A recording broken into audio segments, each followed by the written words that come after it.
नमस्कार दर्शकों, गरुड़ पुराण अनुसूची के भाग 6 में आपका स्वागत है। गरुड़ पुराण के पिछले भाग में अपने जाना कि प्राणी के पाप और पुण्य की गणना कौन रखता है और उस प्राणी के शुभ अशुभ कर्मों का वर्णन चित्रगुप्त से कौन करता है। आज की इस प्रस्तुति में हम आपको मृत्यु के देवता महामहिम धर्मराज यानी यमराज व यमलोक के बारे में बताएंगे।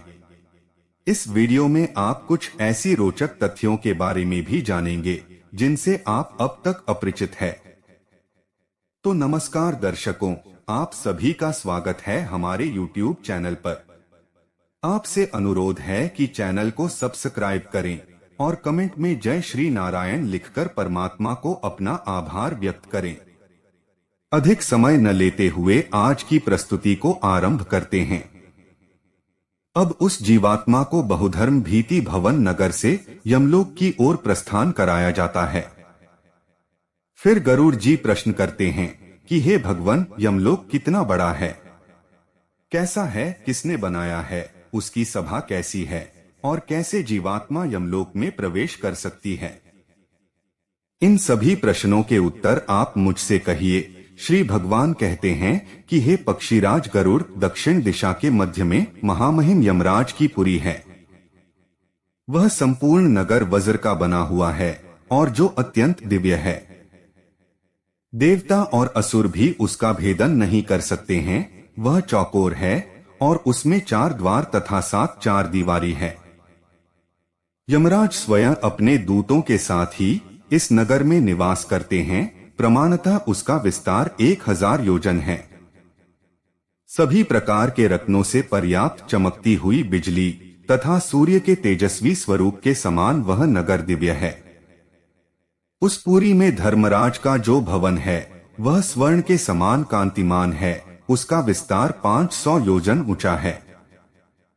1000 खंभों वाले उस भवन को वैदूर्य मणियों से सुसज्जित किया गया है। सैकड़ों पताकाएं उसकी शोभा बढ़ाती है। हजारों घंटों की ध्वनि उस भवन में होती रहती है। उसमें सैकड़ों तोरण द्वार यानी फाटक बनाए गए हैं।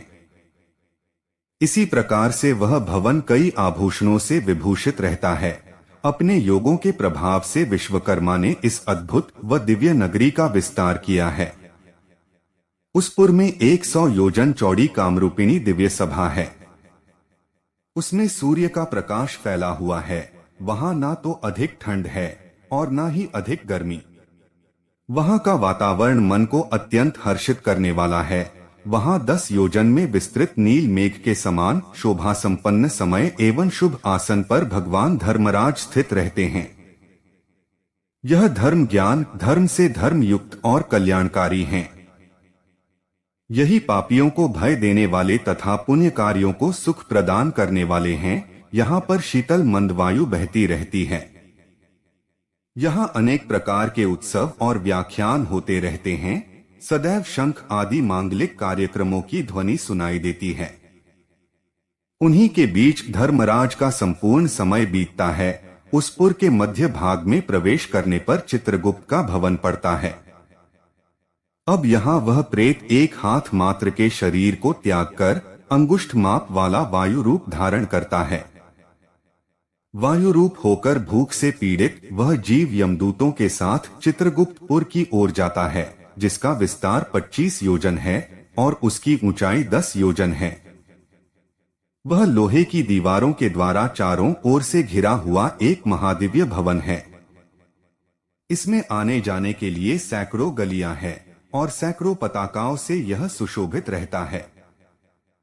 सैकड़ों दीपक इस भवन में प्रज्वलित रहते हैं। बंदी जनों के द्वारा गाने बजाने व गीत आदि की ध्वनियों से यह भवन गुंजायमान रहता है। चित्रगुप्त के इस भवन को सुंदर चित्रों से सजाया गया है। इस भवन में मुक्ता मणियों से निर्मित परम विस्मयकारी एक दिव्य आसन है, जिसके ऊपर बैठकर चित्रगुप्त मनुष्य अथवा अन्य प्राणियों की आयु गणना करते हैं। किसी के पुण्य और पाप के प्रति कभी उनमें मोह नहीं होता। जिसने जब तक जो कुछ भी अर्जित किया है वह उसे जानते हैं। वह 18 दोषों से रहित जीव द्वारा किए गए कर्मों को लिखते हैं। जिसने जैसा शुभ या अशुभ कर्म इकट्ठा किया है वही सब चित्रगुप्त की आज्ञा से भोगना पड़ता है।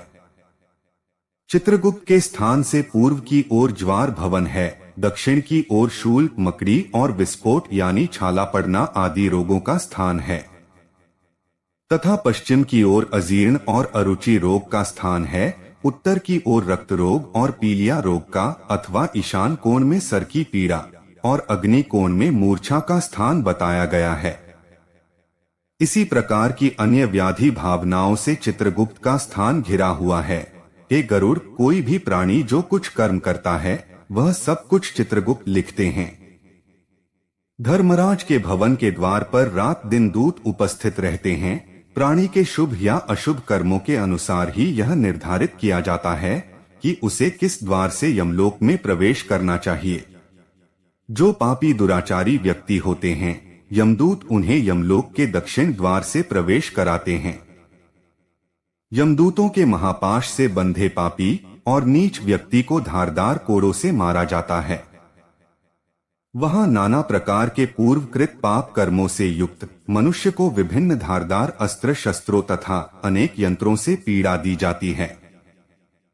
पापियों को दहकते हुए अंगारों के द्वारा घेर लिया जाता है। अन्य बहुत से पापियों को पटक कर कुल्हाड़ी से उन्हें काटा जाता है। पूर्व कर्मों के फल अनुसार वह चिल्लाते हुए दिखाई देते हैं। कुछ पापियों को गर्म गुड़ और कुछ को गर्म तेल डालकर पकाया जाता है। इस प्रकार उन यमदूतों से पापियों को अत्यधिक कष्ट भोगना पड़ता है।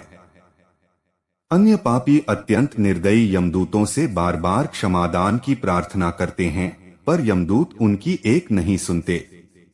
इसके अतिरिक्त हे खगेश, जो 100 में सुकृतिवान व्यक्ति होते हैं उन्हें उत्तर दिशा के द्वार से प्रवेश कराया जाता है।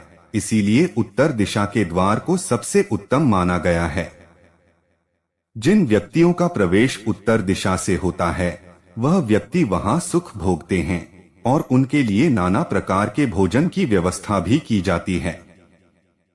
पुण्यकारी व्यक्ति को विमान द्वारा दूर से ही आता देखकर धर्मराज अपने आसन से खड़े हो जाते हैं और उसे पुण्य आत्मा का स्वागत करते हैं। आज की प्रस्तुति में इतना ही। अब हमारी भेंट गरुड़ पुराण के एक और नए भाग के साथ होगी। मित्रों, आज की प्रस्तुति आपको कैसी लगी नीचे कमेंट करके अवश्य बताएं और गरुड़ पुराण के अगले भाग को देखने के लिए हमारे चैनल को सब्सक्राइब करें। जय श्री नारायण।